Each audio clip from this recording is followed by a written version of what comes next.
G'day guys and welcome back to the JFBS SuperCoach channel. And today we're going to go through the best valued / mid-priced players in the midfield position in today's video. Hopefully I'm recording this straight after I recorded the Defenders one, so hopefully you guys enjoyed that. Pretty much as soon as I got the video done and recorded, I found out that Jackson Archer did his ACL, so very sad for North Melbourne and himself. Hopefully it's a swift and smooth recovery for him. Very annoying. For looking at a super coach standpoint, which that sounds terrible, straight up. Probably opens up a position for a guy that's going to be a lockdown defender, replacing Jackson Archer, considering that he kind of, did he only play 3 games last year? That doesn't seem right. I thought he played a lot. Anyways, what I'm trying to get at is that there might be a spot opened up where, there can be a lockdown defender down at North Melbourne. But this is midfield. Let's talk about midfielders. So if you haven't seen the Defenders video, check it out. You can check it out now or check it out after this video. Mentioned about, 2, 4, 6, 8, 10, 12, maybe around 15 guys. But yeah, check that out. Today, we're going to go through midfielders. So they're all pretty much under 500K. So we'll start off with someone that a lot of people are kind of talking about again. This time last year, everyone was talking about Will Day, how he's at a really good price. He's actually cheaper than he was last year. But obviously 2 big setback injuries, which ended his season. And about, 10 weeks last season as well, with the knee injury. So very annoying for him. But as you can see, he had an average to 99. Obviously, some of it was, sub-affected, or there was that second game where everyone brought him in. He had like a 75. If he averaged 99 for all of next year, he'd be making about 50K, which is pretty decent. But Will Day, if he gets through a pretty breezy training, like pre-season training, I'm sure he'll play maybe one of the pre-season games if he looks pretty fit and firing for that. I don't see why not people who don't bring him in. After my video that I made for my January team review, I think I'm going to be making a lot of changes to my team, except for those 11 locks, which I did, just because there's just so many different options. And I feel like Will Day is also a really good option if you wanted to go with him. Obviously, I think I'll be honest with him compared to a guy which we'll talk about later would be like, 300K area guys, which is like Parrish, you got Florent, you got Langford Reid, McAuliffe and Flanders. Oh, no, I'm talking about wrong line there. And Young, sorry. They're around that 300K. So it's easier for you to trade Will Day up to a primo if he gets injured early on in the season, or if he's just losing you too much money and he's just in a bad position. You can easily trade him up to a guy like Will Ashcroft, for example. I'm really high on this season. Other guys like maybe Sam Walsh as well, who's going to be decent. Jack Steele for a bit of a pod play, but look, he's not a bad option. I personally really like it. From that standpoint, it's kind of a low risk, high reward there, because we know how good Will Day is. But look, anything can happen. This time, I'm not going to be scrolling down. I'll be searching up Hayden Young. I think this guy should be on everyone's team. I mentioned in my January team review, he was basically saying his body's in great shape. He's been fit, arguably one of his most fittest and best body work of his career, which is really good to hear. 389K. We've seen him average high 90s, hundreds. He's a guy that he's arguably your M8 in your all of your midfield if he stays completely healthy for the whole year. It would be really good. And for getting him at 389K, I think it's perfect value for him. I think everyone should jump on board. Next guy I'm also high on this guy, Harvey Langford. So with the decisions of getting rid of Petrarca and Oliver have really opened up that midfield for Melbourne. And obviously Stephen King's there. I think he's just going to try everything. Um, I don't know. I haven't read much preseason about Melbourne, but I feel like Harvey Langford has basically got the keys to the centre bounce appearances at least and being around the ball, especially towards the back end of the year where he was really amongst it. He was averaging pretty good numbers and he was actually having like really good games. He had like some pretty high 20 disposal games, impacting the game really well. So I think Harvey Langford at 384k is not too bad. Very similar with Will Day. He's only 150k away from, a primo. If you added a guy like Reed, which we'll add very soon. Oh, sorry, I'm just watching Sidemen there.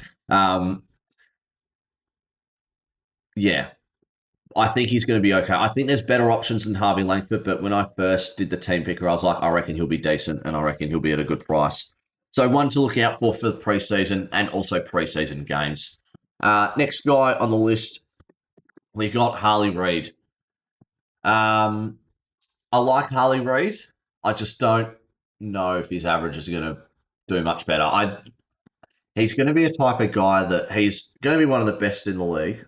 I know that's pretty high of me saying it at the moment, but he'll be one of the best in the league. Like he'll be one of the best at the Eagles. He's going to be like those players that are high impact, just not by disposal. So they're not going to be damaging, just like disposal wise. I think Harley Reid is going to be a guy that's going to be averaging around 20 disposals a game. Especially they're trying to fill out that side where no one's averaging over 25. Like no one's really averaging over 25. So it's going to be hard for me to see a Harley Reid on my team, I'll be honest, because he's also going to be the number one tagging option. And he's 20, going to be turning 21 this year. I personally don't think it is very worth it having him on your team. But if you're really high on him and you do your own research, I reckon it's not too bad. I've seen a few people put in Kane McAuliffe at 350k. I think I had him for a little bit last year just to make some money before he got injured. I'm really high on McAuliffe as a Richmond fan. I don't know where he fits in our next premiership side because, like the past 2 years, our list is a quarter of 20 and 9. This year they'll be 20 and 19-year-olds. I have a bit of a soft spot for McAuliffe because he was one of the only guys we drafted in like 2022 or 23 with like pick 40 something. And, every Richmond fan was excited for him because he was the only draft pick that year for Richmond. I like how he plays. 81.6 average isn't too bad either. It's just, I reckon, is he in our best 22, 23? I reckon he is, but he's a bit injury prone and I'm kind of scared of what opportunities that Uze would give for like Lawler if Smiley gets healthy. Not that I'm concerned about that. I want Lawler and Smiley and, Totten to have a go at the midfield. You've obviously got like Prestia, Hopper and Taranto, but with all due respect, none of those three are going to be playing much together considering that a couple of them are pretty injury prone. So it's kind of scary from a Kane McAuliffe perspective. What happens here? Is it a good idea? In my personal and humble opinion, I'm going to stay away from it. There's a couple guys who I think are better options than McAuliffe. Hayden Young, for example, and I was about to say Harvey Langford. I reckon Harvey Langford would be a better option than McAuliffe and Will Dave. So you've got three guys already, and I'm already going to mention four guys who haven't even got to yet that I reckon would be better than McAuliffe. Next up, this is a bit different. I haven't seen many people talk about Oliver Florent that much. At 327k, played 16 games last year for Sydney. Obviously, new home at Carlton.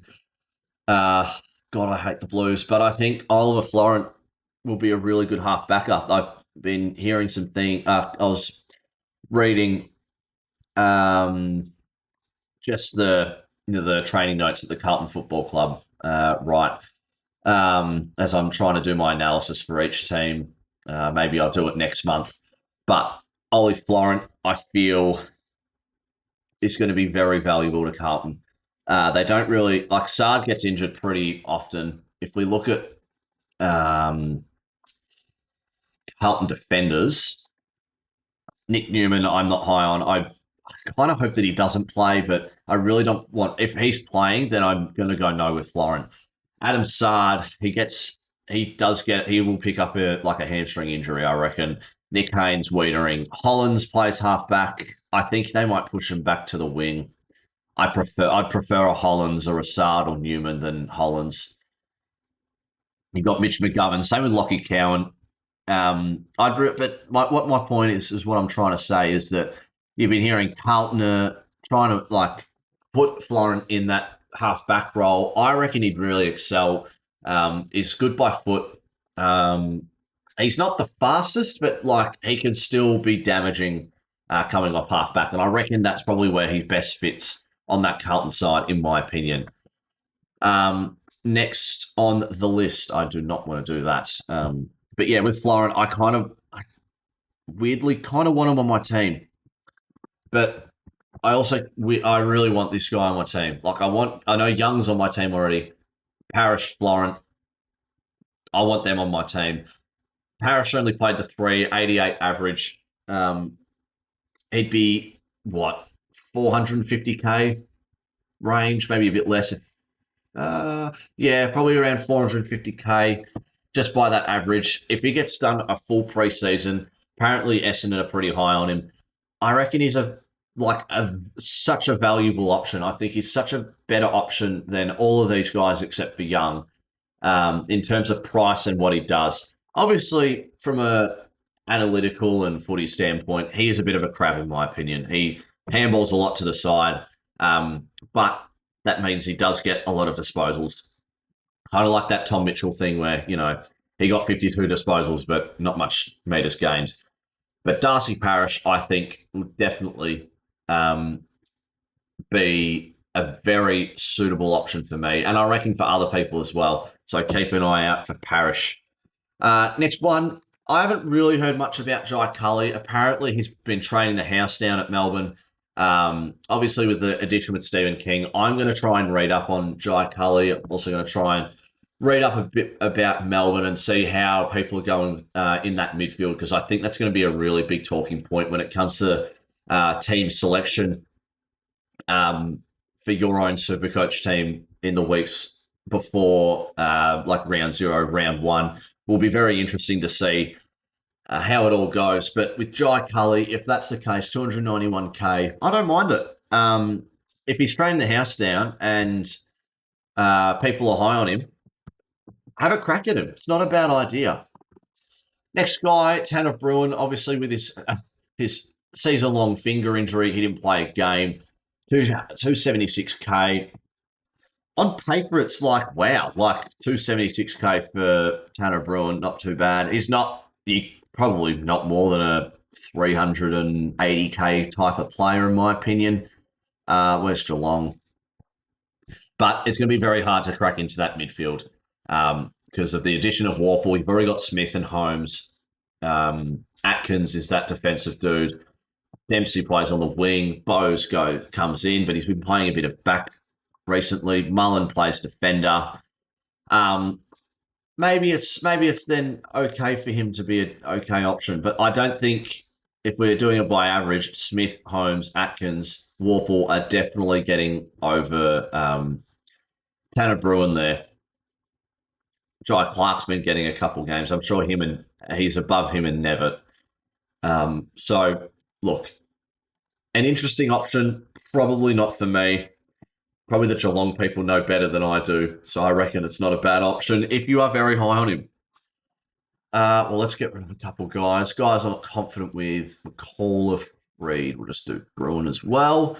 I like all of these guys here. Maybe we'll just get rid of Culley for now, because I reckon there's a few guys here that I'm more interested in. So, next guy on the list is Xavier Lindsay, kind of similar with Langford. I won't touch on it too much, but it really depends on how Melbourne really structure that midfield. Even if he plays wing, I reckon he'll get more than a 50 average. I don't know if he's going to be a guy that's going to be up to 400k, because then that's probably when you sell high. Obviously, did get injured last year, so hopefully that isn't the case this year. And I reckon he's not a bad option. Definitely an option as well with Langford, considering he's 110k cheaper. So just keep an eye out with Lindsay and Harvey there. Next one, I think this is a lock, is Will Brodie. I mean, when Josh Carr was in Freo, was under, him. And now that Josh Carr really wanted Will Brodie, he's not cracking into that Fremantle's best 23 now. Gave him up for dirt cheap. That was literally all their off-season moves, except they didn't actually do a draft pick either. So no young guys. They brought in Brodie. You'd think he plays in the midfield. I think Josh Carr rates him highly. It was like about 4 years ago where he was averaging about 26, 27, 28 disposals, something like that. So I think Will Brodie at 119,900 is a really, really good price. And speaking of prices like that, we're going to bring in Jagger and Josh Smiley. Jagger Smith obviously did his ACL last year, didn't play any games, but he'll crack into that Carlton midfield very easily. He was an accumulator. Excuse me. In his junior years, I don't see why not. That would be the case with AFL wise as well. I reckon he's a decent option. Josh Smiley, just if he's healthy, I reckon he's super good for that price. Obviously coming off that injury, and look, I don't know much more to say about Smiley. You just got to be healthy. Smith, I don't really need to talk about that much. We can look at other mid-price guys just in case I've forgotten anyone. Zach Bailey's interesting.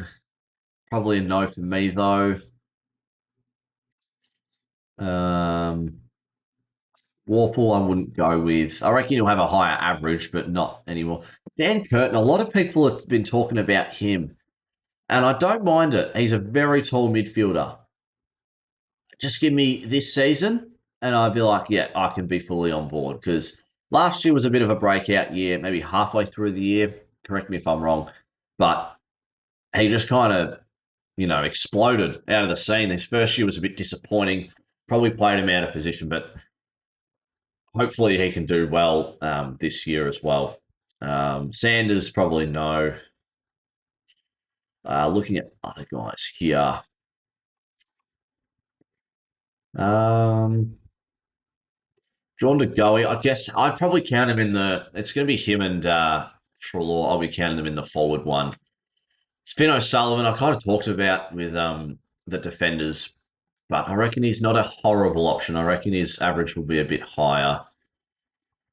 Is there anyone else before I let you guys go? Oh, yeah, I forgot to mention, I'm not putting any rookies here. When I say mid-value prices, I'm not talking about rookies, because if I was talking about rookies, then I'd probably not have half of these people here. So it seems like that's pretty much it. Yep. So, yeah, forgot to mention at the start of the video, I'll be making a rookie video. This was just a video with just not including rookies at all. But yeah, thanks for tuning in. Hopefully you guys have a good one. Let me know your thoughts and feelings on the guys that I've mentioned. Have I missed anyone? Do you not agree with anyone? Do you agree? Let me know all your thoughts and feelings. But yeah, thanks again for tuning in. Hopefully you guys have a good one. And I'll see you guys next time. Cheers.